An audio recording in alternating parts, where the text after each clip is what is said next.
Guys നമ്മൾ ഇന്ന് Chocos കഴിക്കാം. അയ്യോ നമ്മൾ ഇത് കഴിക്കാൻ പോവാണ് ചോക്കോസ്. ഗൈസ് നമ്മുടെ ഇതിന്റെ പാത്രമാണ് പുതിയ പാത്രം. ഗൈസ് അതിനകത്തോട്ടിടുന്നുണ്ട്. ചക്ക വക്ക. ഇനി ഇതിനകത്തോട്ട് ഇച്ചിരി ഇത് പാലും കൂടെ ഒഴിക്കണം.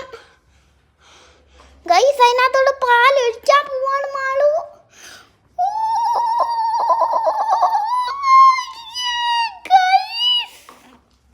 നമ്മൾ ഫുള്ളും പാൽ അങ്ങോട്ട് ഒഴിക്കണം.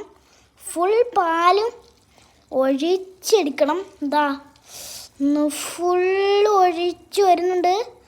ഇനിയിപ്പം നമ്മൾ ഇങ്ങനെ ഇളക്കണ്ട, അത്രേ ഉള്ളൂ. അപ്പോൾ എല്ലാവർക്കും ഇഷ്ടപ്പെട്ടു.